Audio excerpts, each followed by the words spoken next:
Hi, everyone, and welcome to episode 38 of the Essential Zodiac Podcast. I'm your host, Cynthia McNulty. And I'm Audrey Fannin.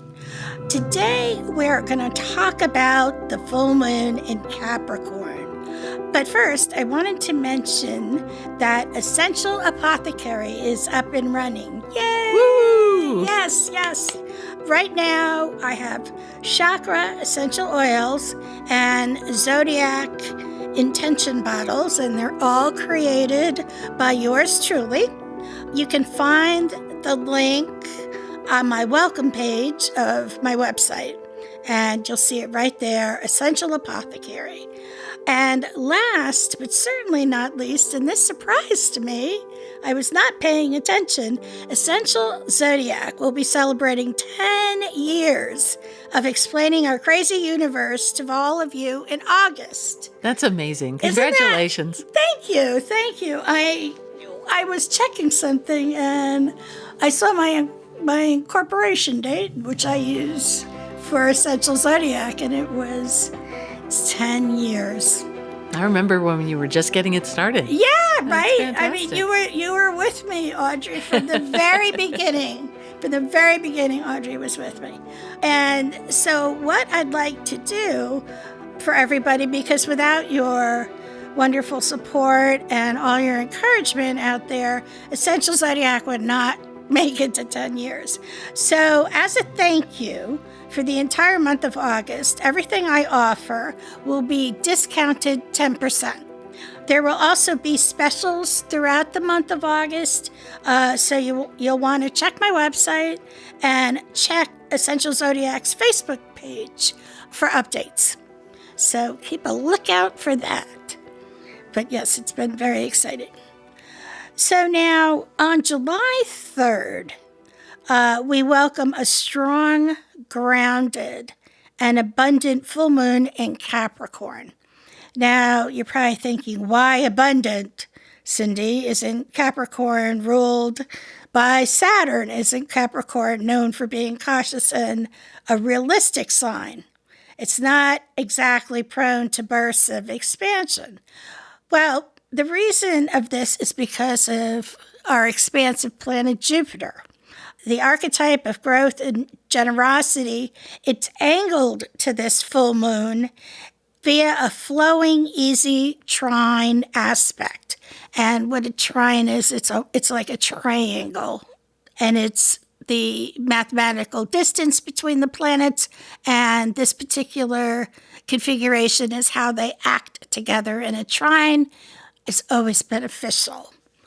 So what happens is this trine softens and ripens the stern energy of Capricorn, inviting material opportunities and fruitful combinations. So you see how that worked. Our friend Jupiter took off some of the rough Capricorn edges. Jupiter tends to bring copious rewards. He is the giver of gifts, after all. In Taurus, what Jupiter is in right now, Jupiter is all about physical gains, money, security, property, your work, stability, and so on. This energy is also about enjoying the pleasures of having done a good job, which is what Capricorn symbolizes. So granted, it is said that gentle Luna isn't at her best in reserved Capricorn, and usually she is not. Expressing feelings isn't easy here. You know, you have the moon, which is all about emotions, and you have Capricorn, which is like the stern, silent sign. So those two energies don't really gel well. Yet, it's an excellent placement for getting the job done and cultivating a no-nonsense attitude. Here, the moon is doing the adulting thing, the thing we all need to do, the thing that can be oh so satisfying when it's done right. I know we have in our households, I know I certainly do, a couple of those jobs you just keep procrastinating about. But finally, one day you wake up and you're like, I am going to clean out my pantry. today. Today is the day. And when it's all done, you really feel a sense of accomplishment. So that's the kind of feeling that you're going to have here. The sun, placed in home-loving Cancer, gifts us with the chance to balance external success and achievement with a stable inner foundation. This is so that we are able to pursue the goals closest to our hearts. And so our inner child and our inner adult are getting the rare opportunity to work together. And that's very important. You won't feel pulled by, responsibilities and pleasure. You'll be able to incorporate them and use them in harmony. Now, the ruler of Capricorn, Saturn, is also well placed at this full moon. It's in Pisces right now. But more than that, he's also in a supportive trine. We have another one of those special configurations to the sun. So both the sun and moon are both being held up by powerful planets, but both with flowing aspects. This is no coincidence. We've needed this break for years. And Saturn balances Jupiter's need for growth with conscientious constraint, a quality absolutely necessary if we want our success to last. That Saturn and Jupiter work together. I often mention that in astrology, you always have pairs. You have yin and yang. And that's what you have here with Jupiter and Saturn. Jupiter is abundance and maybe sometimes too much of a good thing. Where then, on the other hand, you have Saturn, who wants you to follow the rules. And if you have goals, put them in a workable order so that what you want to happen does happen. So enjoy the break. Saturn is one that brings the energy of endurance, that energy that says yes, that urges us to go ahead and grow. But then we also stay aware and know when to pull back and contain that growth to integrate it. So let's take a look at what is culminating in your world right now. Is it a career path?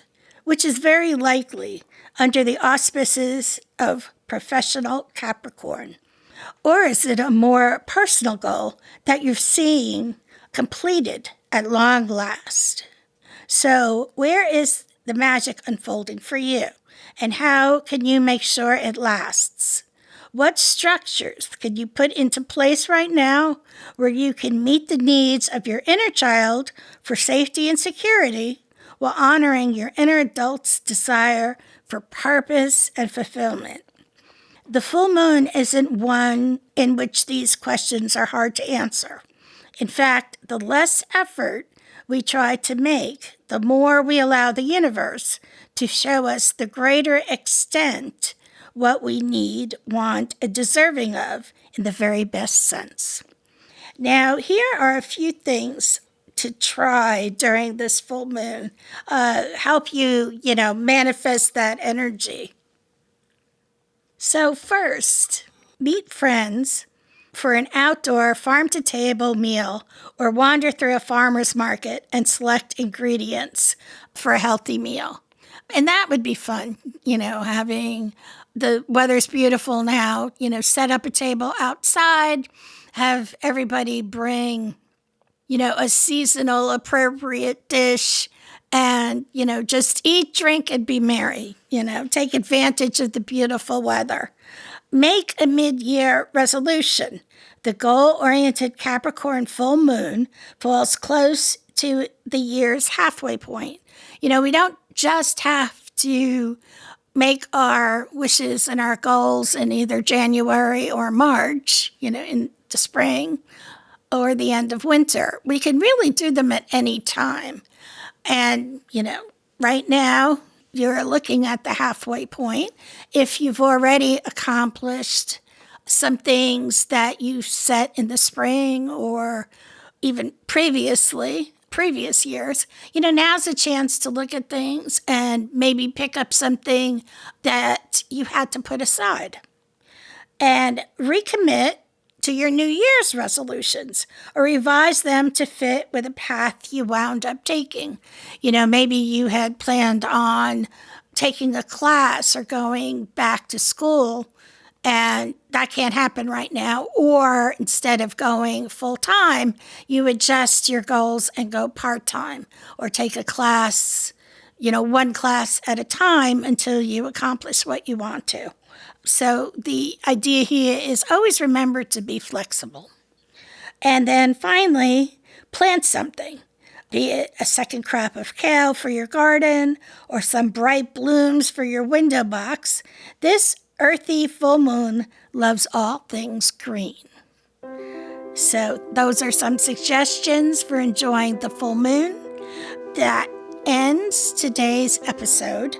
Our next episode is about the new moon in Cancer and, very importantly, Venus retrograde. The Venus retrograde begins on July 22nd. And that episode is not something you're going to want to miss because I'm going to give survival techniques for our planet of love orbiting backwards. So you might want to tune into that. And as always, with astrology, you can chart your life's course. Thanks for joining us for another episode of The Essential Zodiac. Visit EssentialZodiac.com to check out the new Essential Apothecary offerings, chakra oils, and Zodiac intention bottles. Cute, but powerful. You can also find The Essential Zodiac on Facebook, Instagram, and Twitter. Be sure to like, follow, and comment on the podcast, and we hope you're sharing it with your friends. This podcast is produced at Muddy Creek Studios.